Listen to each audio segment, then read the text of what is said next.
నమస్కారం. శ్రీకర్ న్యూస్ కి స్వాగతం. ముందుగా ముఖ్యాంశాలు. 9 నుంచి ఇస్కాన్లో శ్రీకృష్ణ జన్మాష్టమి వేడుకలు అద్భుతంగా నిర్వహిస్తామని కమిటీ వెల్లడి.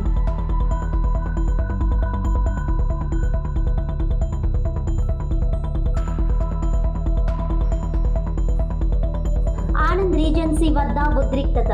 హోటల్ సీజ్ చేసే ప్రయత్నం అడ్డుకున్న కార్మికులు. గేటు వద్ద బైఠాయింపు.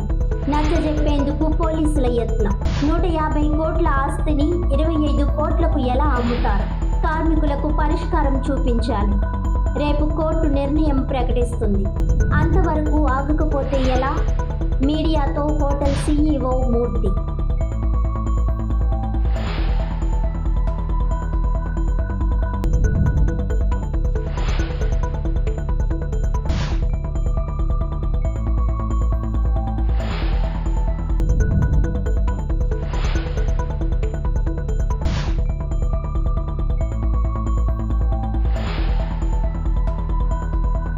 రాజమండ్రి ఇస్కాన్ మందిరంలో ఈ నెల 9వ తేదీ నుంచి 16వ తేదీ వరకు శ్రీకృష్ణ జన్మాష్టమి మహోత్సవాలు అంగరంగ వైభవంగా నిర్వహించేందుకు ఏర్పాట్లు చేస్తున్నట్టు ఇస్కాన్ ప్రతినిధులు వెల్లడించారు. స్థానిక గౌతమ్ ఘాట్లో ఉన్న ఇస్కాన్లో గురువారం జరిగిన మీడియా సమావేశంలో ఇస్కాన్ టెంపుల్ మేనేజ్మెంట్ కమిటీ తరపున రవీంద్ర చైతన్య, హేమా నిమయీదాస్ మాట్లాడారు. ప్రతిరోజు సాయంత్రం 4 గంటలకు విశ్వశాంతి యజ్ఞములు, వాహన సేవలు, శ్రీకృష్ణుని లీలలపై ప్రవచనములు, ఊంజల సేవ, సాంస్కృతిక కార్యక్రమాలు జరుగుతాయని అన్నారు. 16న శ్రీకృష్ణ జన్మాష్టమి సందర్భంగా ఉదయం 9 గంటలకు యజ్ఞ సేవ, మధ్యాహ్నం 1 గంటకు ఇస్కాన్ నిర్వహించిన పోటీల్లో గెలుపొందిన స్కూల్, కాలేజీ విద్యార్థులకు జిల్లా collector, municipal commissioner, superintendent of police, ప్రజా ప్రతినిధుల చేతుల మీదుగా బహుమతి ప్రదానం ఉంటుందన్నారు. మధ్యాహ్నం 3 గంటలకు ఉట్టి ఉత్సవం, సాయంత్రం 6 గంటలకు తెప్పోత్సవం, రాత్రి 10 గంటలకు శ్రీ రాధాకృష్ణులకు మహాకుంభాభిషేకం నిర్వహిస్తామని అన్నారు. అందరికీ అన్నప్రసాద వితరణ చేస్తామని అన్నారు. ఈ సమావేశంలో శ్రీహరి కరుణాదాస్, కృష్ణ వెంకటేష్ తదితరులు పాల్గొన్నారు. మనకి వచ్చే శనివారం అంటే 9వ తారీఖు మొదలుకొని తర్వాత 16వ తారీఖు వరకు రాజమండ్రిలో విశేషంగా శ్రీకృష్ణ జన్మాష్టమి ఉత్సవాలు మనకు ప్రతి సంవత్సరం జరుగుతున్నాయి అంగరంగ వైభవంగా. సో ఈ సంవత్సరం కూడా మనకి ఈ శనివారం మొదలుకొని ఆ పై వచ్చేటువంటి శనివారం అంటే 16వ తారీఖు శ్రీకృష్ణ జన్మాష్టమి వచ్చింది. 9వ తారీఖు మనకి బలరామ జయంతి మొదలుకొని 16వ తారీఖు శ్రీకృష్ణ జన్మాష్టమి వరకు కూడా శ్రీకృష్ణ జన్మాష్టమి ఉత్సవాలు అంగరంగ వైభవంగా రాజమండ్రిలో ఇక్కడ ప్రారంభం కానున్నాయి. అందువల్ల భక్తులందరూ కూడా ఈ యొక్క సదావకాశాన్ని శ్రీకృష్ణ జన్మాష్టమి ఉత్సవాల ద్వారా శ్రీకృష్ణుని యొక్క అనుగ్రహాన్ని పొందడానికి ప్రయత్నం చేయండి. 9వ తారీఖు నాడు బలరామ జయంతి సందర్భంగా మధ్యాహ్నం నాడు కృష్ణ బలరాములకి ఇక్కడ మహాకుంభాభిషేకం, ఆధ్యాత్మిక ప్రవచనం, తర్వాత అందరికీ ఆ రోజు సాయంత్రం నుంచి కృష్ణాష్టమి వరకు కూడా ప్రతిరోజు విశేషమైనటువంటి విశ్వశాంతి మహాయజ్ఞాలు ఉంటాయి. తర్వాత ఈ 8-9 రోజులు కూడా మనకి 9 వాహనాల మీద స్వామివారికి అద్భుతమైన వాహన సేవా కార్యక్రమాలు ఉంటాయి. తర్వాత సాంస్కృతిక కార్యక్రమాలు, ప్రతిరోజు కూడా కృష్ణుని లీలల మీద ఆధ్యాత్మిక ప్రవచనాలు, ఇది యథాతథంగా మనకి యథావిధిగా మనకి జరుగుతూ ఉంటాయి. విశేషించి 16వ తారీఖు నాడు కృష్ణాష్టమి రోజుని మనకి ఉదయం స్వామివారి మంగళహారతి దర్శనంతో పాటుగా ఆ రోజు ఉదయం మనకి 10 గంటలకి స్వామివారికి అవభృత స్నానం ఉంటుందండి, అంటే పూర్ణాహుతి అంటారు. అది అయిపోయిన తర్వాత మధ్యాహ్నం మనకి 12 గంటలకి ఈ కృష్ణాష్టమి సందర్భంగా మనము ఈ స్కూల్స్, కాలేజెస్లో ఈ పోటీ పెట్టామటండి. పోటీలు ఉన్నాయి, ఎగ్జామ్స్ పెట్టాం, వాళ్ళకి కాంపిటేటివ్ ఎగ్జామ్స్ పెట్టాం. వాటికి సంబంధించిన విజేతలందరికీ కూడా విద్యార్థులకు విజేతలకి ప్రైజ్ డిస్ట్రిబ్యూషన్ ఉంటుందండి మధ్యాహ్నం 12 గంటలకి కృష్ణాష్టమి రోజుని. ఆ తర్వాత మనకి మధ్యాహ్నం 3 గంటలకి స్వామివారిది ఉట్టి ఉత్సవ కార్యక్రమం ఉంది ఇక్కడ మన గౌతమి ఘాట్లో. తర్వాత సాయంత్రం 5:30 గంటల నుంచి స్వామివారి తెప్పోత్సవ కార్యక్రమం ప్రారంభమవుతుంది. తదనంతరం సాయంత్రం మనకి 8 గంటల దగ్గర నుంచి 10 గంటల వరకు మనకి హరినామ సంకీర్తన, తర్వాత భగవంతుడి యొక్క లీలల మీద ఆధ్యాత్మిక ప్రవచనం, రాత్రి మనకి 11 గంటల నుంచి భగవంతుడికి మహాకుంభాభిషేకం. శ్రీకృష్ణ జన్మాష్టమి సందర్భంగా ఆ రోజుని రాధాకృష్ణులకి మహాకుంభాభిషేకం ఉంటుందండి. ఆ రకంగా రాత్రి కృష్ణాష్టమి రాత్రి 12-1 గంటల వరకు మనకి ఇక్కడ కార్యక్రమాలు చాలా విరివిగా మనకి జరుగుతాయి. ప్రపంచానికి గీతా జ్ఞానాన్ని అందించినటువంటి శ్రీకృష్ణ భగవానుడు ఆవిర్భవించినటువంటి రోజు శ్రీకృష్ణ జన్మాష్టమి రోజు. ఆ రోజు ప్రపంచం అంతటా కూడా ఇస్కాన్ అంతర్జాతీయంగా కూడా చాలా అద్భుతంగా ఈ కార్యక్రమాలు చేయడం జరుగుతుంది. భారతదేశంలో కూడా ఎన్నో మందిరాలు, ఇస్కాన్ మందిరాలు ఈ కార్యక్రమాలు అద్భుతంగా చేస్తున్నారు. అయితే మొత్తం భారతదేశం అంతటా కూడా 2 ప్రదేశాల్లో 9 రోజులు కార్యక్రమం జరుగుతుంది. అది ఒకటి ముంబైలోను, ఒకటి రాజమండ్రిలోను. 9వ తారీఖు ఆగస్టు 9 బలరామ జయంతి నుంచి ప్రారంభించుకుని శ్రీకృష్ణ జన్మాష్టమి మరుసటి రోజు శ్రీల ప్రభుపాద వారి యొక్క ఆవిర్భావ దినం. ఆ రోజు వరకు కూడా ఈ ఉత్సవాలు రోజు జరుగుతాయి. ప్రతిరోజు వాహన సేవ ఉంటుంది. హనుమత్, గరుడ ఇవన్నీ వాహనాలు ఉంటాయి. గజవాహనం, అశ్వవాహనం ఇటువంటి వాహనాలు, సూర్య చంద్రప్రభ వాహన సేవలు ఉంటాయి. రోజు విశ్వశాంతి యజ్ఞాలు జరుగుతూ ఉంటాయి. చాలా అద్భుతమైనటువంటి కార్యక్రమాలు. ఇస్కాన్ తరఫున మేము అందరినీ కూడా, భక్తులందరినీ కూడా అందరూ కూడా రమ్మని చెప్పి ఆహ్వానిస్తున్నాం. ఈ గుడి ప్రారంభోత్సవం మనకి 2006 అంటే 20 ఏళ్ళ క్రితం మనకి ఇదే రోజున ఆగస్టు 9 జరిగింది, బలరామ జయంతి రోజున. మళ్ళీ అదే రోజు మళ్ళీ ఈసారి కలిసింది, ఈ సంవత్సరం కలిసింది. మళ్ళీ ఆగస్టు 9 బలరామ జయంతి వచ్చింది. సో ఆ విధంగా మనం ఈ వేడుకలు అద్భుతంగా జరుపుతున్నాం. సో భక్తులందరూ కూడా ఈ కార్యక్రమంలో పార్టిసిపేట్ చేయండి.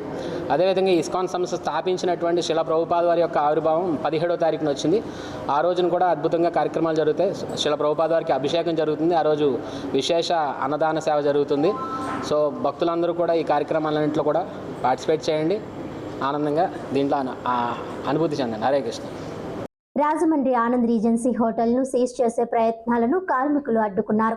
దీంతో హోటల్ వద్ద తీవ్ర ఉద్రిక్తత నెలకొనడంతో పోలీసులు రంగప్రవేశం చేసి సర్ది చెప్పడానికి ప్రయత్నించారు. రాజమండ్రిలో ఆనంద్ రీజెన్సీ హోటల్ను సీజ్ చేసే ప్రయత్నాలను కార్మికులు అడ్డుకున్నారు. దీంతో హోటల్ వద్ద గురువారం ఉదయం తీవ్ర ఉద్రిక్తత నెలకొంది. పోలీసులు రంగప్రవేశం చేసి సర్ది చెప్పడానికి ప్రయత్నించారు. ఈ సందర్భంగా హోటల్ సీఈఓ పివిఆర్ మూర్తి మాట్లాడుతూ, కోర్టు ఆర్డర్ ప్రకారం హోటల్ని స్వాధీనం చేసుకోమని ఉంది తప్ప సీజ్ చేయాలని లేదని, పోలీసులను తప్పుదోవ పట్టిస్తున్నారని అన్నారు. 150 కోట్ల రూపాయల ఆస్తిని 25 కోట్లకు విక్రయించాలని చూస్తే ఊరుకునేది లేదని, శుక్రవారం కోర్టు తీర్పు వెల్లడించనున్నందున అంతవరకు ఆగాలని హోటల్ సీఈఓ పివిఆర్ మూర్తి డిమాండ్ చేశారు. చెన్నైలోని తమ యాజమాన్యం ఆనందరావు డెవలపర్స్ పేరున ముంబైలోని ఏఆర్సీఐఎల్ బ్యాంక్ నుంచి గతంలో 42 కోట్ల రూపాయలు రుణం తీసుకున్నారని, తీర్చలేకపోవడంతో 700 కోట్ల రూపాయల ఆస్తిని వారికి హ్యాండ్ ఓవర్ చేశారని ఆయన తెలిపారు. అలాగే దానికి ఆనంద్ రీజెన్సీ హోటల్ను గ్యారంటీగా పెట్టారని ఆయన చెప్పారు. రుణం తీర్చలేకపోవడంతో ఎక్స్ పార్టీ ఆర్డర్ తీసుకుని ఏపీ హైకోర్టు ద్వారా వచ్చారని అన్నారు. హోటల్ సీజ్ చేసే అధికారం వారికి లేదని ఆయన స్పష్టం చేశారు. ఈ రోజు హోటల్ లోపల వివాహ వేడుక జరుగుతోందని, ఇలాంటి సమయంలో వచ్చి హోటల్ను సీజ్ చేయాలనుకుంటే ఎలా అని మూర్తి ప్రశ్నించారు. హోటల్ మీద ఆధారపడి 250 ఇస్తా కార్మికులు, ఉద్యోగులు ఉపాధి పొందుతున్నారని, మరో 400 మంది పరోక్షంగా జీవిస్తున్నారని మూర్తి చెప్పారు. రేపు కోర్టు తీర్పు వెల్లడించనున్నందున అంతవరకు ఆగాలని ఆయన కోరారు.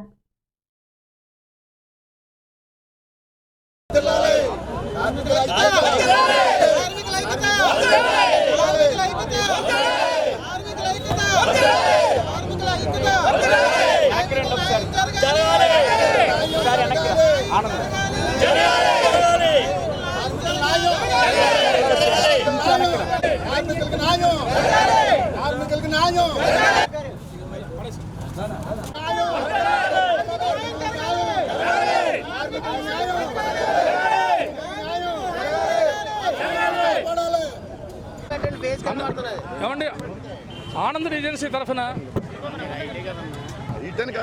ప్రభుత్వానికి ఒక విన్నపం చేస్తున్నానండి. రాంబాబు, ఆనంద్ రీజెన్సీ తరఫున ప్రభుత్వానికి ఒక విన్నపం చేస్తున్నానండి.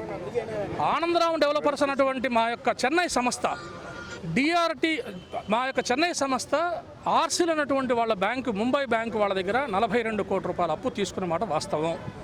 దాన్ని 2020 వన్ టైం సెటిల్మెంట్లో 80 కోట్లు వాళ్ళు సెటిల్ చేసిన మాట వాస్తవం. దానికి మేము 10 కోట్లు కట్టిన మాట రికార్డెడ్గా వాస్తవం. తర్వాత కోవిడ్ వచ్చినటువంటి పర్యావరణంలో 2 సంవత్సరాల్లో అనేక రకాలైన ఆర్థిక ఇబ్బందుల వల్ల మేము కట్టలేక వాళ్ళకి 700 కోట్ల రూపాయల ఆస్తిని ఎన్సీఎల్టీ కోర్టులో ఐఆర్పీ ప్రొఫెషనల్ని అపాయింట్ చేసి టోటల్ ఆస్తిని అంతా కూడా వాళ్ళు హ్యాండ్ ఓవర్ చేసి ఐఆర్పీ ప్రొఫెషనల్ అంటే అండి వాళ్ళ తరఫున ఒక ఏజెంట్ ఆ ప్రాపర్టీని ఆయన కంట్రోల్ చేస్తున్నాడు.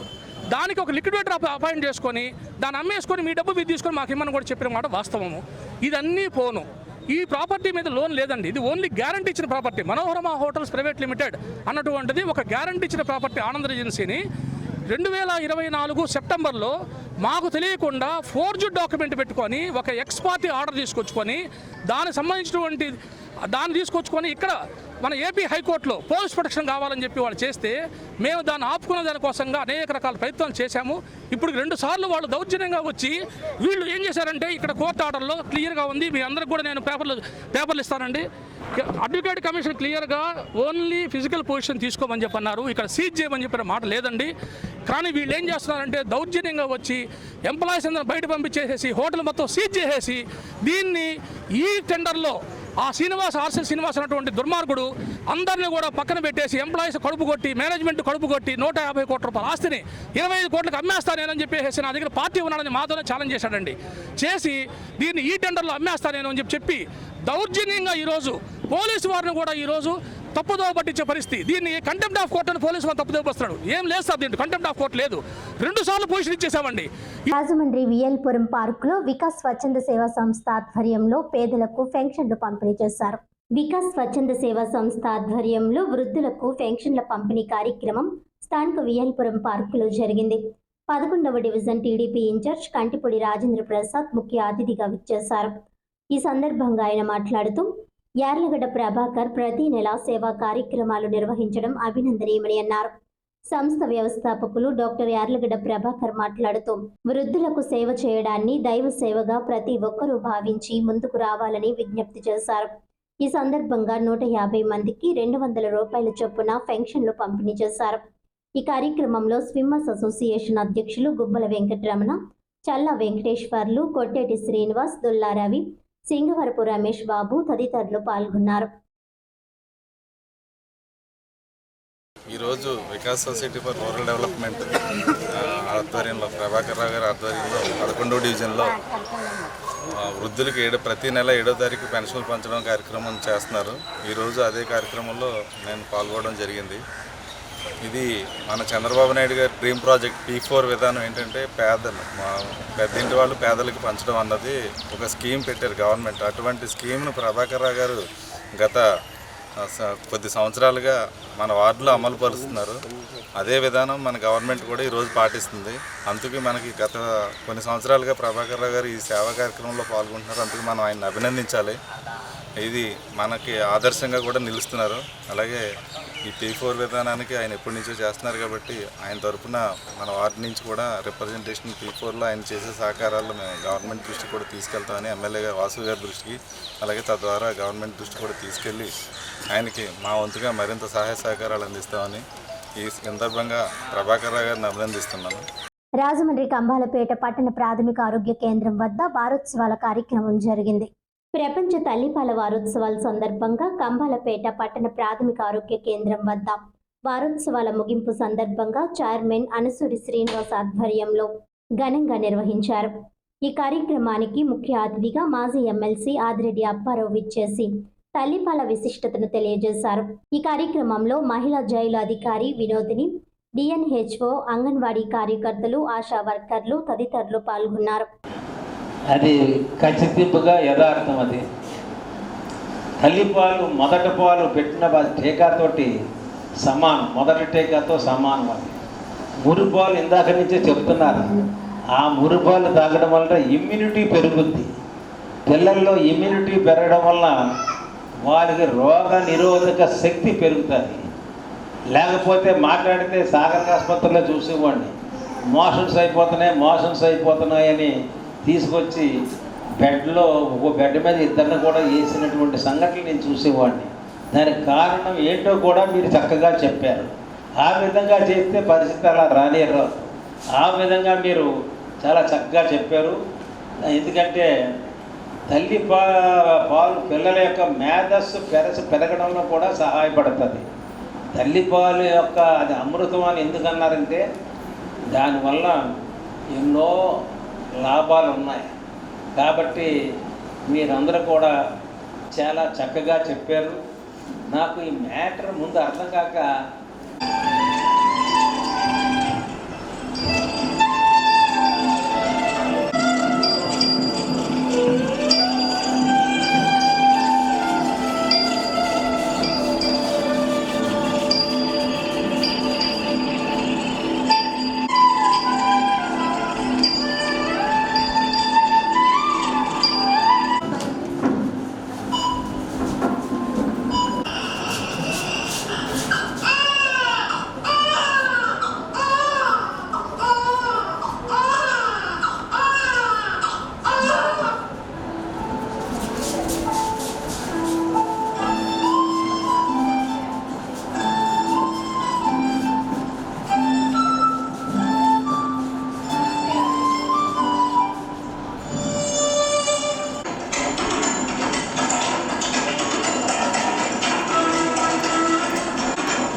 శ్రీ సాయి బృందావనం శ్రీ సత్యసాయి ధ్యాన మండలి ఆధ్వర్యంలో స్థానిక గౌతమి ఘాట్లో అన్నదాన కార్యక్రమం జరిగింది.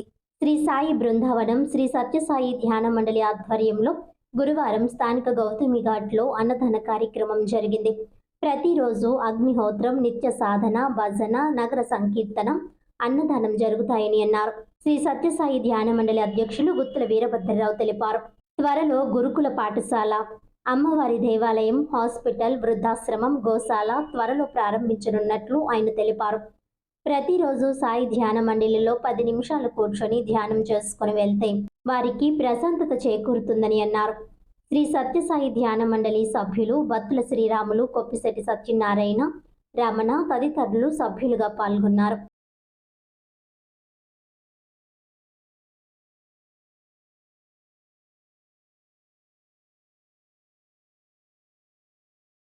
సాయిరామ్. శ్రీ సత్యసాయి ధ్యాన మండలి వీరభద్రరావు అండి. ఇక్కడ 2015 జూలై 12వ తారీఖున ప్రారంభమైన ఈ సత్యసాయి ధ్యాన మండలి ఒక అద్భుతమైన కార్యక్రమం అండి. ఇక్కడ ప్రతిరోజు కూడా ఉదయం సూర్యోదయం టైంలో అగ్నిహోత్రం, అలాగే ప్రతి గురువారం అన్నదాన కార్యక్రమం జరుగుతూ ఉంది. ఈ అగ్నిహోత్రం 2015 డిసెంబర్ 28న మొదలైందండి. ఇది నిర్మాణం జరిగిన తర్వాత ఒక పాజిటివ్ వైబ్రేషను రావాలనుకునే దీక్షతో పుట్టపర్తి వెళ్ళిన తరుణంలో స్వామి యొక్క సంకల్పంతో జరిగిన కార్యక్రమం అండి. ఆ కార్యక్రమంలో నిత్యం కూడా ఇక్కడ అగ్నిహోత్రం జరుగుతూ ఉంటుంది. ఇక్కడ ఎవరైనా వచ్చి ఒక 10 నిమిషాల పాటు ప్రశాంతంగా కూర్చుంటే వారిలో ఉండే కొన్ని నెగిటివ్స్ అన్నీ కూడా పోయి ఒక పాజిటివ్ వైబ్రేషన్లో వారి జీవితమే అద్భుతంగా తీర్చిదిద్దే కార్యక్రమం అండి. అలాగే ప్రతి గురువారం అన్నదానం సేవ చేసుకొచ్చండి. త్వరలోనే ఇక్కడ ఒక స్కూలు, హాస్పిటల్ కట్టాలని ఒక దీక్షతో 2022 జూలై 12వ తారీఖున పెట్టుకున్న ఒక అద్భుతమైన దీక్ష అండి. ఆ దీక్షలో త్వరలోనే ఇక్కడ జరుగుతుందండి. ఈ కార్యక్రమానికి కూడా మన సత్యసాయి వారి వారసులుగా తిరుగుతున్న శ్రీ మధుసూదన సాయి వారు ఇక్కడికి వచ్చే టైము దగ్గర పడిందండి. అది కానీ జరిగినప్పుడు ఈ ప్రాంతం అంతా కూడా మరో పుట్టపర్తి అయిపోతుందండి. కానీ దీనికి పడే శ్రమ, ఖర్చు, వ్యవహారం అంతా కూడా ఒక మిరాకిల్ అండి. ఆ నేచర్ తోటే ప్రయాణం చేస్తూ ఇది సాధించే కార్యక్రమంగా దీక్ష పెట్టుకున్నామండి. త్వరలోనే జరుగుతుంది. అందరూ కూడా ఈ కార్యక్రమాల్లో పాల్గొని ఇక్కడ ఈ సత్యసాయి ధ్యాన మండలిలో మీరు వచ్చి 10 నిమిషాల పాటు ప్రశాంతంగా కూర్చోండి. మీ జీవితాలే ధన్యమైపోతాయండి. పిడింగొయ్యి బాపూజీ నగర్లో తల్లిపాల వారోత్సవ కార్యక్రమం జరిగింది. ప్రపంచ తల్లిపాల వారోత్సవాల సందర్భంగా పిడింగొయ్యి గ్రామ పంచాయతీ బాపూజీ నగర్లో అంగన్వాడీ కేంద్రం వద్ద కసిరెడ్డి దుర్గాప్రసాద్ నాగమణి ఆర్థిక సహాయంతో తల్లిపాల వారోత్సవాలు ఆగస్టు 1 నుంచి ఈ నెల 7వ తేదీ వరకు నిర్వహించారు. ఈ సందర్భంగా సామూహిక శ్రీమంతాలు, అన్నప్రాసనములు నిర్వహించారు. ముఖ్య అతిథిగా వ్యవసాయ మార్కెట్ చైర్మన్ మార్ని వాసుదేవ్ విచ్చేశారు. ఈ కార్యక్రమంలో CDPO G Gowramma, ACT POP Kanakavalli, sector supervisor Durgamani, panchayat secretary Suribabu తదితరులు పాల్గొన్నారు. ఈ నెల 16వ తేదీ వరకు నిర్వహించే శ్రీకృష్ణ జన్మాష్టమి వేడుకలు స్థానిక ఆర్యాపురం శ్రీకృష్ణ చైతన్య ఆశ్రమంలో ప్రారంభమయ్యాయి. స్థానిక ఆర్యాపురం శ్రీకృష్ణ చైతన్య ఆశ్రమంలో ఈ నెల 16వ తేదీ వరకు నిర్వహించే శ్రీకృష్ణ జన్మాష్టమి వేడుకలు ప్రారంభమయ్యాయి. శ్రీల త్రిదండి స్వామి భక్తి వైభవ పూరి గోస్వామి మహారాజ్, శ్రీల ఆచార్య దేవ త్రిదండి స్వామి భక్తి కమల గోవింద మహారాజ్, కరకమల సంజాతుల శ్రీ త్రిదండి స్వామి భక్తి కంకణబన మహారాజ్ ఆశీస్సులతో జరిగే ఈ ఉత్సవాల్లో భాగంగా సాయంత్రం ఊయల ఉత్సవం నిర్వహించారు. పవిత్ర రోహిణి ఏకాదశి సందర్భంగా హరినామ సంకీర్తన అనంతరం భక్తి కంకణబన మహారాజ్ ఉపన్యాసం జరిగాయి. 15వ తేదీ వరకు ప్రతిరోజు సాయంత్రం ఊయల ఉత్సవం ఉంటుందని ఆశ్రమ ఇన్ఛార్జ్ శ్రీపాద హరిదాస్ బ్రహ్మచారి తెలిపారు. 6వ తేదీ నుండి 16వ తేదీ వరకు ప్రతిరోజు సాయంత్రం భాగవతాచార్యుల ఉపన్యాసం, 9వ తేదీన బలరామ జయంతి సందర్భంగా ఉదయం గోపూజ, 10వ తేదీన భగవద్గీత పోటీలు, 13వ తేదీ సాయంత్రం భరతనాట్య ప్రదర్శన, 14వ తేదీ సాయంత్రం భగవద్గీత పోటీలు, విజేతలకు బహుమతులు ప్రదానం, 16వ తేదీన శ్రీకృష్ణ జన్మాష్టమి మహోత్సవం జరుగుతాయని హరిదాస బ్రహ్మచారి తెలిపారు.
జెడ్పీటీసీ ఉప ఎన్నికల ప్రచారంలో ఎమ్మెల్సీ రాజ్పల్లి రమేష్ యాదవ్పై కూటమి మూకలు దాడి చేయడం అమానుషమని వైఎస్ఆర్ కాంగ్రెస్ పార్టీ బీసీ సంఘాల నాయకులు ఖండించారు.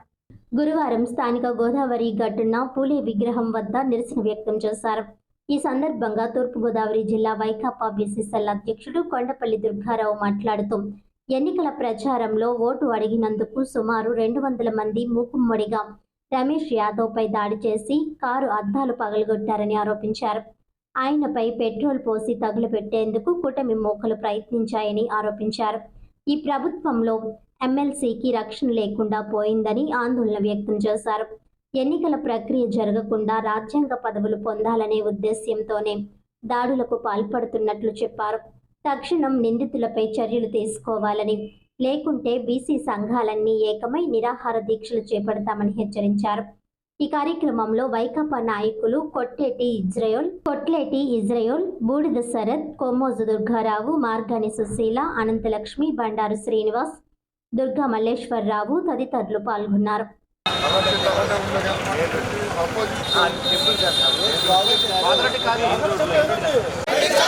ఎమ్మెల్సీ గారిపై జరిగిన దాడి, ప్రభుత్వం చేసిన ఖండించాలి.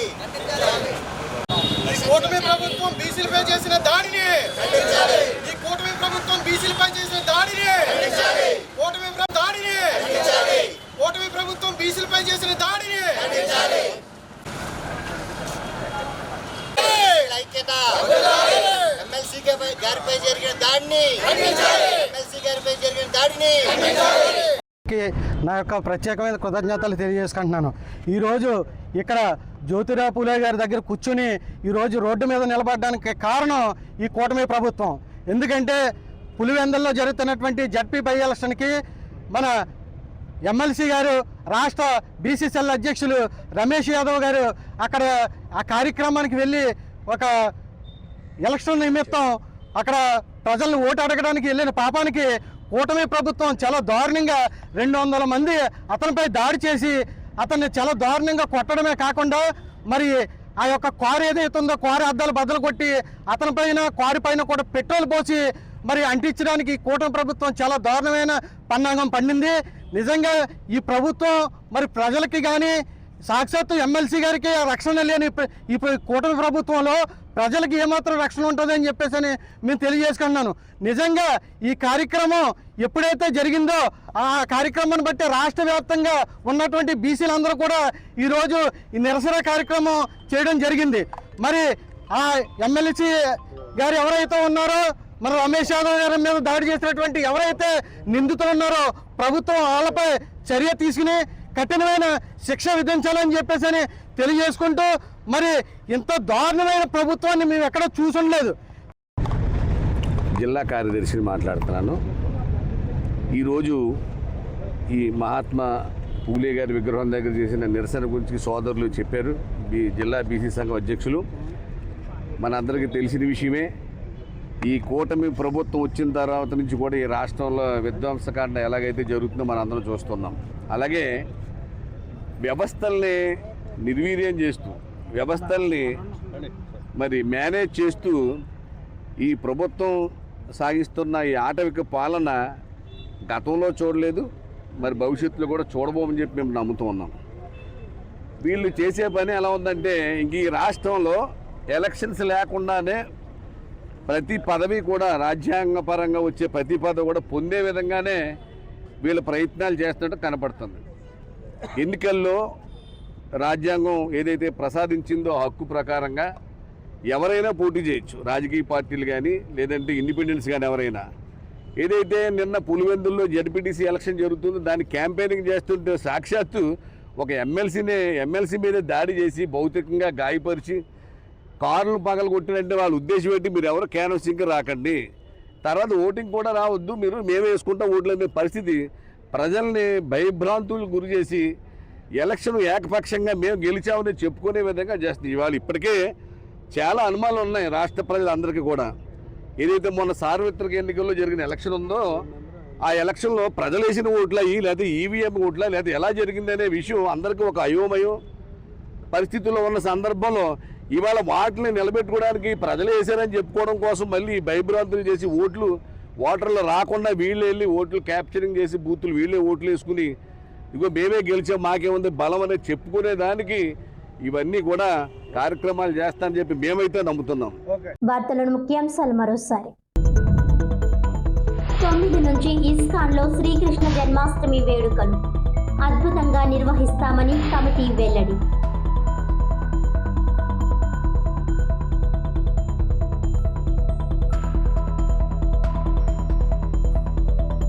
ఆనంద్ రీజెన్సీ వద్ద ఉద్రిక్తత, హోటల్ సీజ్ చేసే ప్రయత్నం అడ్డుకున్న కార్మికులు, గేటు వద్ద బైఠాయింపు, నచ్చజెప్పేందుకు పోలీసుల యత్నం.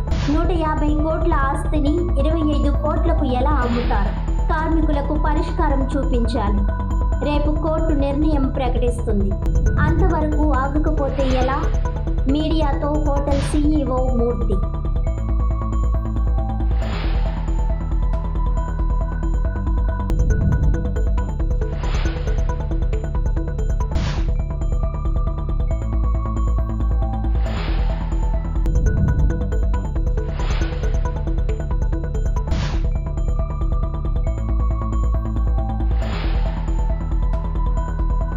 ఈనాటి వార్తలు ఇంతటితో సమాప్తం. తిరిగి వచ్చే బులెటిన్లో మళ్ళీ కలుద్దాం. అంతవరకు సెలవు. నమస్కారం.